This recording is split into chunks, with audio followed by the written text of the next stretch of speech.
जय श्री कृष्ण सभी भक्तजनों को। श्री लक्ष्मीपति नारायण की कृपा सदा सदा हम सभी पर बनी रहे। सदा विष्णु भगवान का आशीर्वाद हम सबको मिलता रहे। आज हम कार्तिक मास महात्म्य कथा अध्याय 13 सुनेंगे। इसमें हम विष्णु भगवान और जलंधर के बीच हुए युद्ध का प्रसंग सुनेंगे। तो शुरू करते हैं। बोलो विष्णु भगवान की जय। दोनों ओर से गदाओं, बाणों और सूलों आदि का भीषण प्रहार हुआ। दैत्यों के तीक्ष्ण प्रहारों से व्याकुल देवता इधर उधर भागने लगे। तब देवताओं को इस प्रकार भयभीत हुआ देख गरुड़ पर चढ़े भगवान युद्ध में आगे बढ़े और उन्होंने अपना सारंग नामक धनुष उठाकर बड़े जोर से टंकार किया। त्रिलोकी शाब्दिक हो गई। पल मात्र में भगवान ने हजारों दैत्यों के सिरों को काट गिराया। फिर तो विष्णु और जलंधर का महासंग्राम हुआ। बाणों से आकाश भर गया। सभी आश्चर्यचकित हो गए।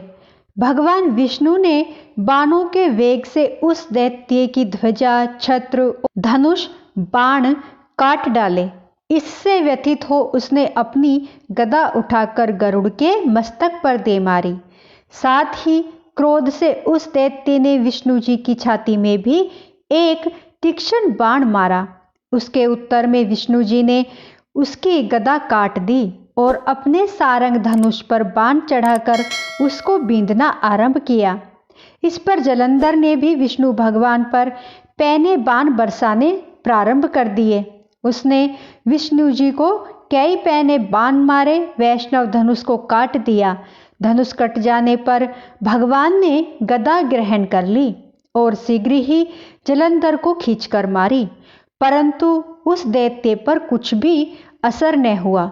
उसने एक अग्निमुख त्रिशूल उठाकर विष्णु जी पर छोड़ा। विष्णु जी ने शिव के चरणों का स्मरण कर नंदन नामक त्रिशूल से उसके त्रिशूल को छेद दिया।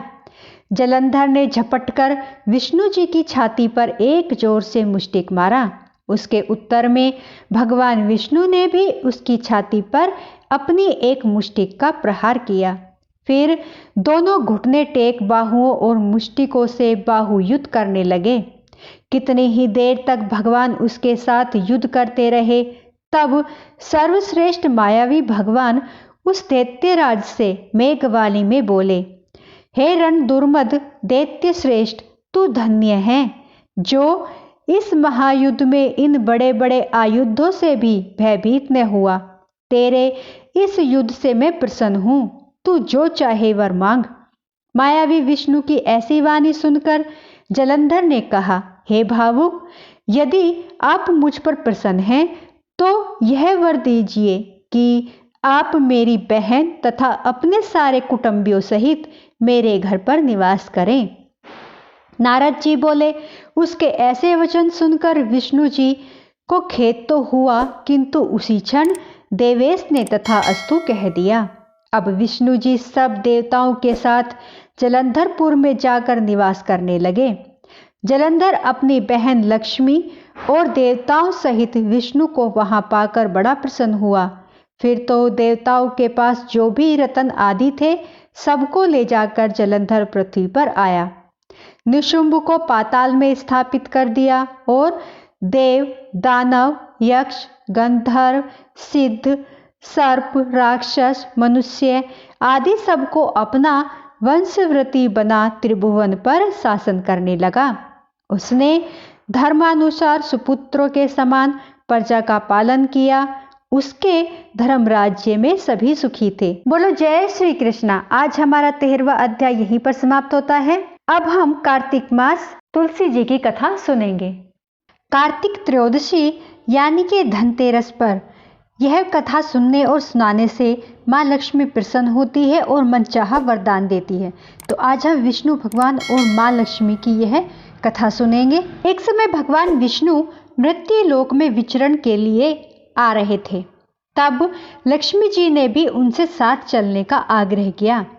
विष्णु जी ने कहा कि यदि मैं जो बात कहूँ तुम अगर वैसा ही मानो तो फिर चलो।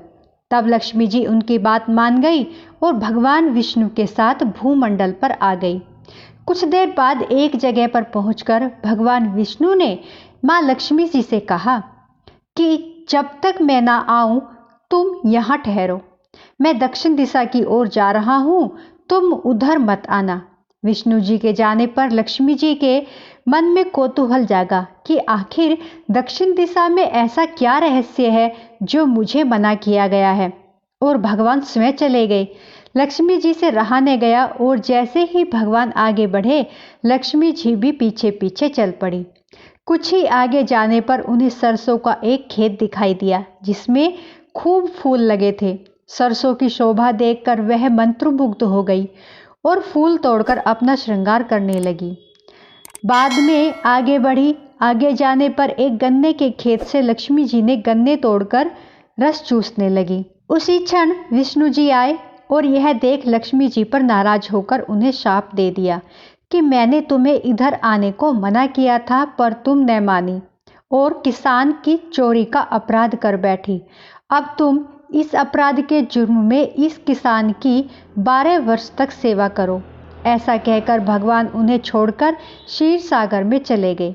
तब लक्ष्मी जी उस गरीब किसान के घर पर रहने लगी। एक दिन लक्ष्मी जी ने उस किसान की पत्नी से कहा कि तुम स्नान कर पहले मेरी बनाई गई इस देवी लक्ष्मी का पूजन करो, फिर रसोई बनाना, तब तुम जो मांगोगी वो मिलेगा। किसान की पत्नी ने ऐसा ही किया। पूजा के प्रभाव और लक्ष्मी जी की कृपा से किसान का घर दूसरे ही दिन से अन्न, धन, रत्न, स्वर्ण आदि से भर गया।